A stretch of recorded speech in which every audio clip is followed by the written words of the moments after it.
Hey guys, hope you're all doing good. I'm here today to share with you another design team project for KraftSupplies4u. So as you can see, I did an altered clock, and I actually did one before a few years ago, and it was a lot of fun, and I really liked the way that it came out. And I seen, when I was picking out my design team package, I seen this little cherub guy, and the first thing that popped into my head was putting him in like a clock.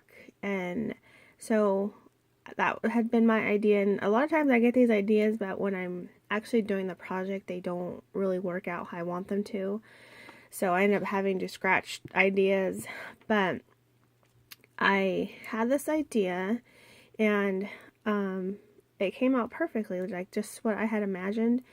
Originally, I had two different clocks in my stash to alter, and the first one I came across, because I have like 3 different bins of things, and so I opened up the one and I seen this clock right away, so I just went ahead and picked this one. It actually used to be a gold color, and it had this piece in the middle of the Eiffel Tower and whatnot. And luckily, this one came out pretty easy. The last clock I did, I totally had to rip that thing apart, like, really bad, just to get to be able to alter it up. So that thing just popped right out, so it made it super easy on that part. So what I did was I just put some paint over the whole thing. I didn't do a perfect job because, you know, it is supposed to be like shabby chic, and that's not always perfect. So I just kind of went over it a couple times. I didn't do like a real nice and smooth job because that wasn't the look I wanted. Although most of it's covered up, but you can see it popping through. So once I had my color down, I actually started with the back piece because I needed a back for this, because once the thing popped out, it was all open, and I knew I needed like a background. So I just took some of this trim right here that's from the shop, and I started with a piece in the middle, and then I did a piece at the top, and then a piece at the bottom, and I only glued it at the edges, and then I cut it, and then I trimmed it off with some of this braided trim from the shop. And this is a little piece that it helps to make it stand. If that's not open, it will fall over. So I went ahead and glued that into place because it just kind of swerved around. So I glued that into place and then just covered it with some of the braided trim to make it look pretty. So that's what I did for the back. And then when you get back to the front, so here's kind of like an overview of it. It's kind of hard to get the whole thing in frame. So after that, I had taken, if you can see inside here, this pink like material is actually like 2 little collars. I think that's what they are. They came as 2 pieces, and it looks like a small collar. I actually took one, put it around the bottom, and then took the other one and put it around the top and side, and they do come in a pack of 2. So you can see it's just like tucked around in there. And I just like the way that it looked, the texture like look that it gave. And then once I had that around, I wanted a little bit lighter tone than this fabric or this trim. So I cut some of this trim right here. I cut 4 pieces off and put it in the background because it's a little bit brighter. So I really like that, and put that down, and then took this little guy here and I just glued him down to the bottom, just straight onto the clock, and then it stuck down pretty good, as you can see. And then I put these 2 little flowers. You kind of can't see them that well. They're like a light pink, and they have these like pearl sprays in the middle. I put one of those on each side of him. And then I took these foam flowers. These are just from my stash. I put a plain white one and then one that's white with pink in the middle. I did that on both sides. And then in between those, but on the back, I added these paper flowers that are from the shop. there and there. So the only thing that's from my own stash was the foam flowers, these little spray pieces. I think that's it. Everything else you see besides the clock itself is from the shop.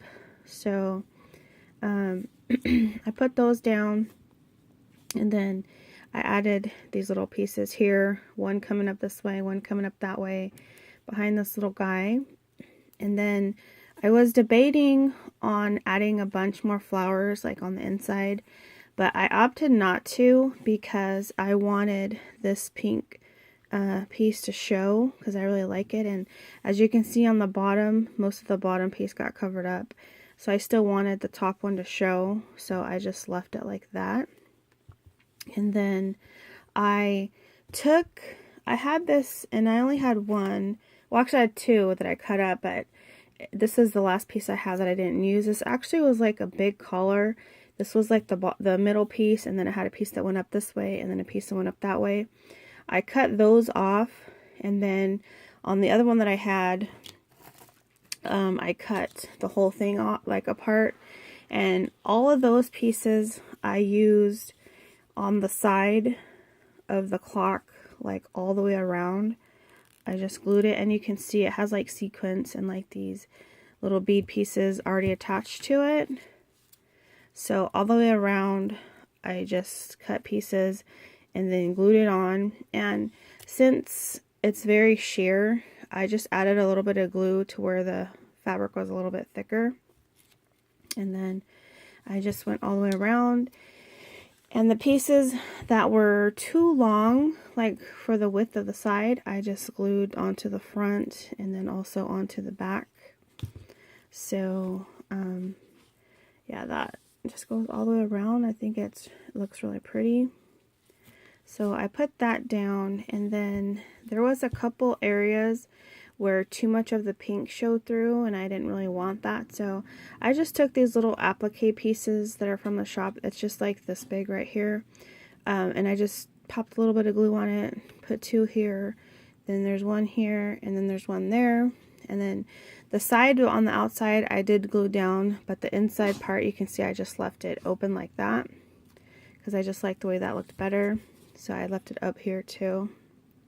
So put those down, and then I added this little blingy trim, and there is a couple different shapes of this in the shop, and so I just cut a piece and draped it from there. I just glued each end on, and then I did a little bit here, and then where the pieces are glued down, I made this little cluster. I cut two pieces of this trim right here, added one going this way and one going this way, and then added this white flower and then these two-tone flowers, one on each side to make just a little cluster. So everywhere that this little trim is connected to the clock outside, I added a cluster, so there's 3 different ones. And then here at the top, I just added some of the braided trim around each of the little bell pieces, and then just added a little piece to the top. And then right here I added some of these, which is this right here. I just cut them apart and glued them on there just for a little bit more detail. I did that on each side. And then here at the bottom, I just took some of this trim right here. It comes with the little satin trim in the middle, and just used a little piece on each one to wrap around the legs. And then, because I like the white with the pink popping through, so wrapped those. And then I think that's about it. What I did to this, I didn't want to go like overboard with the flowers, like I said, because I want some of the details of the other items to show, like the pink trim. Like this is real pretty, so I kind of wanted that to show a lot. So didn't go too overboard with the flowers, which I can tend to do sometimes, but I think that is about it. So that is my altered clock. Of course, you guys know I love my shabby chic, so I totally love this. But let me know what you guys think. Thank you guys for watching, and I'll see you next time.